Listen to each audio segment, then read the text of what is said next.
नमस्कार मुलांनो, welcome back to our YouTube channel. भूगोलाचा पुढचा पेपर आहे आणि या पेपरमध्ये तुम्हाला त्रास देणारा एकमेव प्रश्न तो म्हणजे नकाशा. 9 धडे आहेत. नकाशा कसा प्रिपेअर करायचा, कुठले पॉईंट्स येतात, कन्फ्युजन होतं आहे. बरोबर. आता काही कन्फ्युजन नाही होणार. व्हिडिओ नीट एंडिंगपर्यंत बघा. सगळे नकाशाचे पॉईंट्स आपण कवर करणार आहोत. सोबत तुम्हालाही काही मी टिप्स देणार आहे.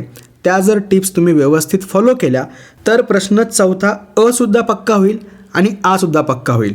कारण अमध्ये आपण नकाशा भरायचं काम करणार आहोत आणि आमध्ये नकाशा वाचनाचं काम करणार आहोत.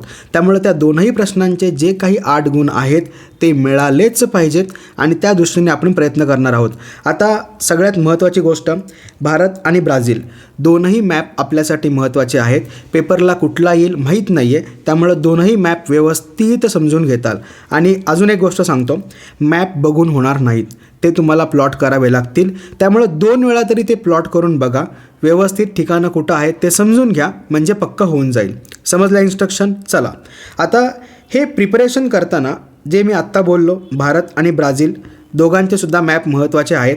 आता प्रश्न कसा येतो बघा, तुम्हाला 3-4 ठिकाणं दिलेली असतात आणि 2-3 प्रदेश असतात. एकूण 6 असतात ना. मग त्याच्यामध्ये या टाईपमध्ये बोर्डने डिवाईड केलेलं राहतं. नंतर प्रत्येक धडा जेव्हा तुम्ही प्रिपेअर करत आहात, प्रिपरेशन चालू आहे तुमचं, त्यावेळेला त्या धड्यातले नकाशे नीट बघा. म्हणजे प्रश्न 4A म्हणजे जो नकाशा वाचनाचा आहे तो पक्का होऊन जाईल. सोबत त्या नकाशामध्ये ठिकाणे आणि प्रदेश यांच्यावर जास्त लक्ष ठेवा. डोळे बंद करून ते प्रदेश कुठं होते ते आठवण्याचा प्रयत्न करा. सोबत महत्त्वाची राज्ये, ठिकाणे, सर्वात कमी आणि सर्वात जास्त विभाग, म्हणजे सर्वात जास्त लोकसंख्या असणारा, सर्वात जास्त पर्जन्य असणारा, सर्वात कमी पर्जन्य असणारा, हे असे ट्रिकी क्वेश्चन्स पण येतात. आता होतं काय माहिती आहे, तुम्हाला उत्तर माहिती आहे पण तो नक्की कमी आहे का जास्त आहे हेच माहीत नसतं. त्यामुळं हे देखील बघणं तितकंच महत्त्वाचं आहे. नंतर नकाशाला सूची करायची आहे, ती कंपल्सरी आहे आणि त्याला मार्क्स राहतात. आता तुमच्या क्वेश्चन पेपरच्या सुरुवातीला रंगीत पेन्सिलचा वापर किंवा शिस पेन्सिलचा वापर असं मेन्शन केलं आहे. त्यामुळे तुम्ही पेन्सिलचाच वापर करा, रंगीत पेन्सिलचा वापर करू नका. पेन्सिलने केलं तर ते एकदम व्यवस्थित होतं. पेन्सिलला शार्प करून तुम्ही व्यवस्थित पॉईंट मार्क केले तरी व्यवस्थित होईल. का सांगतो बघा, रंगीत पेन्सिलने जर तुम्ही मार्क केलं आणि काही चुकलं तर तुम्ही खोडू शकत नाही, पण सिस पेन्सिलने लिहिलं तर तुम्ही खोडू शकता. त्यामुळं सिस पेन्सिलचाच वापर करा. कळलं नक्की? शुअर? चलो, आता व्यवस्थित दोनही देशांचे मॅप आपण समजून घेणार आहोत 1 बाय 1. आता पहिल्या मॅपमध्ये मी काही ठिकाणं दिलेली आहेत, ती ठिकाणं नीट बघा. सुरुवातीला भारताची राजधानी दिल्ली, त्यानंतर राजस्थानमध्ये हे आरवली पर्वतरांग, नंतर हा कोटाचा प्रदेश, त्याच्यानंतर गंगेतील डॉल्फिन, हे 2 ठिकाणं आहेत. प्लॉट कुठं केलं आहे ते समजून घेत चला. त्यानंतर सर्वाधिक पर्जन्य असणारी ठिकाणे, म्हणजे ज्या ठिकाणी सर्वात जास्त पाऊस पडतो भारतामध्ये, तर ही आहेत बघा, मौसिनराम आणि चेरापुंजी. त्यानंतर या ठिकाणी आसाममधील खनिज तेल क्षेत्र दिग्बोई. आता दिग्बोई पण येऊ शकतं किंवा हे पण येऊ शकतं, समजलं पाहिजे. ह्या दोघांना सुद्धा सेम बघा, ह्या दोघांची नावं आली तर येतील, नाहीतर सर्वाधिक पर्जन्य असणारी 2 ठिकाणे असा सुद्धा प्रश्न येऊ शकतो. त्यामुळं यांना काय म्हटलं जातं आणि ठिकाणं कुठली आहेत हे आपल्याला डोक्यात ठेवणं गरजेचं आहे. समजलं? चला, आता ह्याच्यानंतर हे बघा, कर्कवृत्त कुठल्या कुठल्या राज्यातून जातं आहे ते नीट समजून घ्या. झालं. त्याच्यानंतर कोलकाता हे एक बंदर आहे. त्यानंतर चिल्का सरोवर, नागपूर, नंतर या ठिकाणी दमन, या ठिकाणी पोरबंदर हे एक बंदर आहे, मुंबई, पुणे. झाली नावं लक्षात? नंतर खाली या, खाली बघा, बंगळुरू, चेन्नई, ही कावेरी नदी आहे बघा, ही व्यवस्थित प्लॉट केलेली आहे, दिसते आहे. त्याच्यानंतर कोची एक बंदर आहे, तिरुअनंतपुरम आणि कन्याकुमारी. आता ह्याच्यामध्ये ना तुम्ही लय गडबड करता. कन्याकुमारी कुठं आहे बघा, तिरुअनंतपुरम कुठं आहे ते बघा. राज्यांमध्ये मिक्सअप करू नका. या ठिकाणी केरळ आहे आणि या ठिकाणी तामिळनाडू आहे, त्यामुळे ते प्लॉटिंग चुकता कामा नये. समजलं नक्की प्रत्येकाला? चला, हा झाला भारताचा पहिला मॅप. पटकन स्क्रीनशॉट घ्या. घेतला? चलो, ह्याच्यानंतर पुढं प्रदेश बघा. सगळ्यात पहिलं पश्चिम हिमालय, व्यवस्थित जे जे व्हर्टिकल लाईन्स मारल्यात ना त्या. नंतर या पश्चिम हिमालयामधला हा जो पोर्शन आहे एवढा, हा सगळा इकडचा, ह्याला बोलतो आपण शीत वाळवंट. कळलं?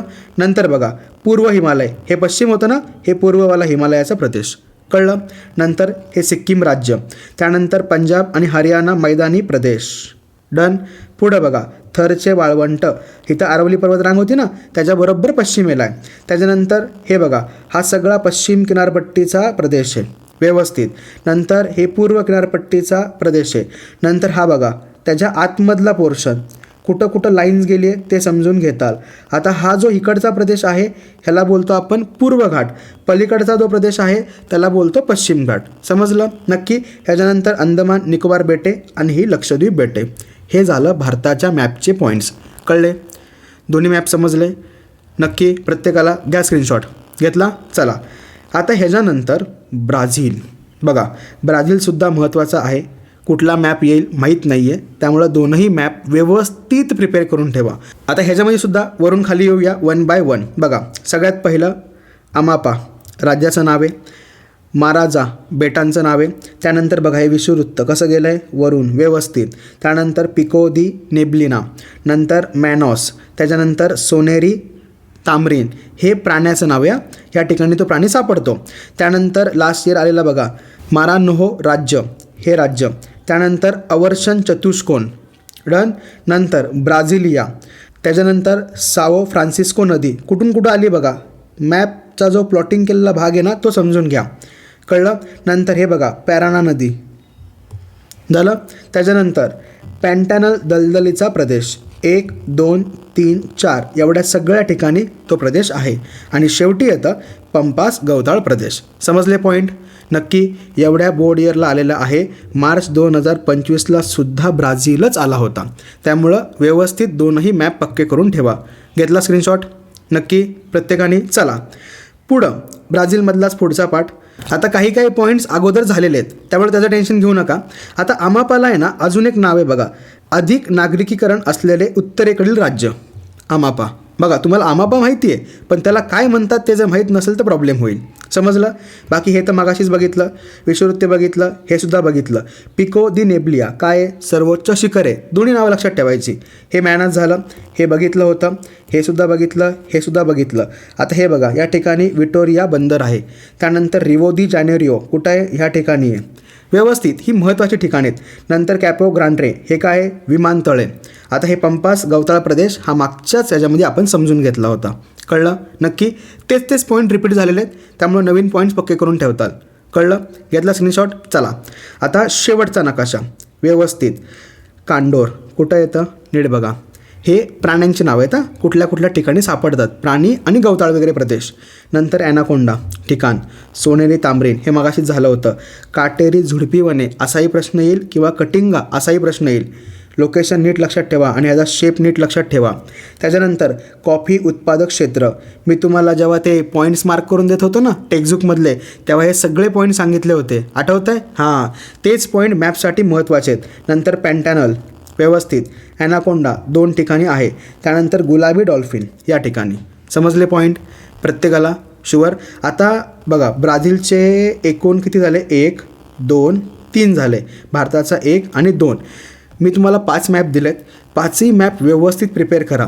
आता मॅप फक्त बघून नाही होणार, हे डोक्यात फिट ठेवा. ते तुम्हाला जर पक्के करायचे असतील तर ते प्लॉट करून त्याचा सराव करा. कमीत कमी 2 वेळा जर केलं तर मॅपचे 4 मार्क तर पक्के होतीलच, सोबतच मॅप रिडिंगसुद्धा तुमचं स्ट्रॉंग होऊन जाईल. नकाशा वाचनाचा जो काही प्रश्न आहे तो सुद्धा पक्का होऊन जाईल. त्यामुळं आपल्याला मार्क पाहिजेत, मग मेहनत आपल्याला तेवढंच जिद्दीने करायची आहे. 40पैकी 40 आणायचेत ना, मग मेहनत पण 40पैकी 40 वालीच करायची. समजलं? सगळ्यांनी ते पॉईंट्स व्यवस्थित प्लॉट करून बघा, समजून घ्या, आठवण्याचा प्रयत्न करा, म्हणजे ते सगळे पॉईंट्स तुमचे पक्के होतील. आता हे कधी करताल? ज्या वेळेला पाठांतराचा कंटाळा येईल ना त्यावेळेला करा. सिंपल आहे ना. कंटाळा आला म्हणून अभ्यास बंद नाही करायचा, अभ्यास चालू ठेवायचा, दुसरा अभ्यास करायचा. कळलं नक्की? शुअर? चला सगळे पॉईंट समजले प्रत्येकाला? हे मॅप चांगले वाटले? प्लॉट केलेलं समजलं नक्की? एवढी सगळी मेहनत तुमच्यासाठी केली होती का? तर तुम्हाला 40पैकी 40 पडावे. नक्की समजलं आहे? कमेंट सेक्शनमध्ये नक्की सांगा. तुमच्या कमेंटने एक मोटिवेशन येतं, मग पुढचे व्हिडिओ पटपट टाकता येतील. त्यामुळे कमेंट करा हे समजले का नाही समजले. नक्की करताल? चलो नेक्स्ट व्हिडिओमध्ये तुम्हाला स्टेन्सिलचा वापर कसा करायचा ते सांगणार आहे. स्टेन्सिल म्हणजे काय असतं ते पण सांगणार आहे. नंतर सविस्तर उत्तरे द्या, कसं उत्तर लिहायचं म्हणजे 4पैकी 4 मार्क मिळतील, ते सगळं आपण समजून घेणार आहोत. त्यासाठी चॅनलला सबस्क्राईब करा, व्यवस्थित दिलेला प्लॅन फॉलो करा आणि कमेंट करून नक्की सांगा हे समजलं का नाही समजलं. करताल? चलो bye bye, all the best.